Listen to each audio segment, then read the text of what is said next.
एक बार उस समय के मगध सम्राट अजातशत्रु गौतम बुद्ध के पास आए और बोले, बुद्ध, आपसे मिलने से पहले मैं एक निर्दयी और खूंखार सम्राट के रूप में प्रसिद्ध था। लोग मेरा नाम सुनते ही वैसे कांपने लगते थे।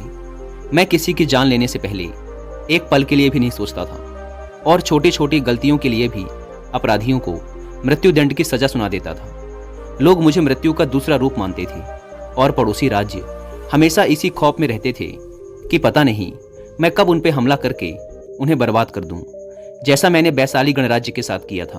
कोई भी राज्य मेरे खिलाफ षड्यंत्र रचने या मगध पे हमला करने के बारे में सोच भी नहीं सकता था। लेकिन मैं जब से आपकी शरण में आया हूँ और आपके अहिंसा के विचारों को जीवन में अपनाया है, तब से लोगों के बीच मेरा भय बिल्कुल ही खत्म हो गया है। मेरे राज्य में अपराधियों की संख्या बढ़ गई है। रोज नित्य नए अपराध होते हैं। मेरे सेनापति और मंत्री मेरे और मेरे परिवार के खिलाफ षड्यंत्र रचते हैं। पड़ोसी राज्य मगध साम्राज्य की सीमाओं की जमीन पर कब्जा करने की कोशिश करते हैं और मगध के व्यापारियों के व्यापार में बाधा उत्पन्न करते हैं। सम्राट अजातशत्रु ने आगे कहा, बुद्ध, मैं आपके अहिंसा के विचारों को समझता हूँ, लेकिन मेरे मन में एक प्रश्न है। बुद्ध ने कहा, निसंकोच कहो। अजातशत्रु ने कहा, एक राजा का कर्तव्य है कि वो अन्याय के खिलाफ युद्ध करे, अपने राज्य के नियमों का प्रजा से सख्ती से पालन करवाए। लेकिन इसमें अहिंसा होगी, लोगों को दुख दर्द होगा, खून बहेगा। तो क्या एक अपराधी को दंड देना अनुचित है? क्या अपने राज्य के लिए, अपनी संपत्ति के लिए, अपने परिवार की सुरक्षा के लिए युद्ध करना गलत है? बुद्ध ने कहा, अजातशत्रु, इस प्रश्न का उत्तर देने से पहले मैं तुम्हें एक कहानी सुनाना चाहता हूँ। एक बार की बात है, एक गांव में एक बहुत ही विषैला सर्प रहता था। उसने ना जाने अब तक कितने ही लोगों को काट कर मौत के घाट उतार दिया था।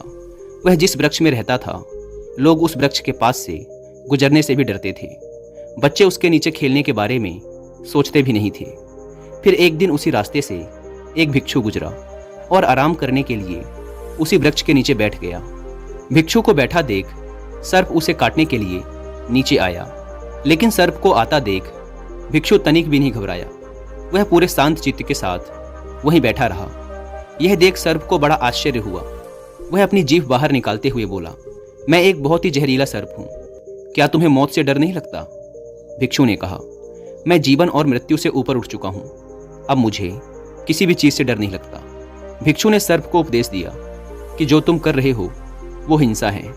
तुम्हारे काटने से लोगों को बहुत पीड़ा होती है और कई बार तो उनकी मृत्यु भी हो जाती है। भिक्षु की बातें सुन सर्प के अंदर वैराग्य जागा। उसने निश्चय किया कि वो आज के बाद किसी को नुकसान नहीं पहुंचाएगा, किसी को नहीं काटेगा। सर्प अहिंसक हो गया है। सर्प ने काटना छोड़ दिया है। धीरे धीरे ये खबर पूरे गांव में फैल गई। इसके बाद लोगों ने सर्प से डरना ही छोड़ दिया। लोग उसे छेड़ते, बच्चे बेवजह ही उसके पूंछ में पैर रख देते, उसे पत्थर मारते, लेकिन सर्प किसी को नुकसान नहीं पहुंचाता। उसने कीड़े मकोड़ों को भी खाना छोड़ दिया था। रात में कुछ घास फूस खा लेता और सुबह आक्रमण का सामना करता। भूख और पीड़ा से वह बिल्कुल कमजोर हो गया था। उसका शरीर इतना घायल हो गया था कि गांव वाले उसे एक रस्सी से ज्यादा और कुछ नहीं समझते थे। फिर एक दिन वही भिक्षु दोबारा उसी रास्ते से गुजरा। उसने सर्प की ये दुर्गति देखी तो बड़ा दुखी हुआ। सर्प को औषधि लगाते हुए उसने पूछा, तुम्हारी ये दुर्दशा कैसे हुई?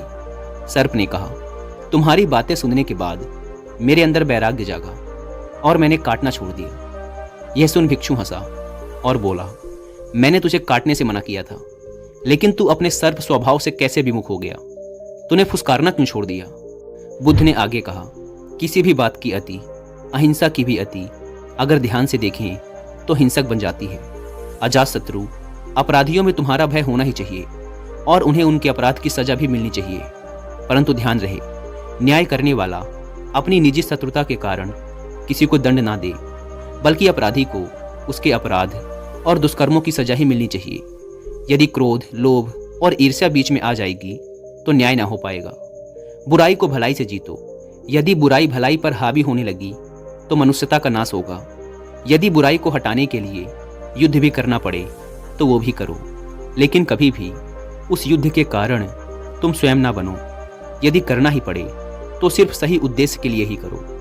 अजातशत्रु ने बुद्ध के सामने हाथ जोड़ लिए और कहा, बुद्ध, आपकी इन बातों ने मेरे अंदर के सारे प्रश्न, सारी उथल पुथल को शांत कर दिया है। धन्य हुए भाग्य मेरे जो आप मेरे जीवन में पधारे। इसके बाद अजातशत्रु बुद्ध से आज्ञा ले राजमहल वापस चले जाते हैं।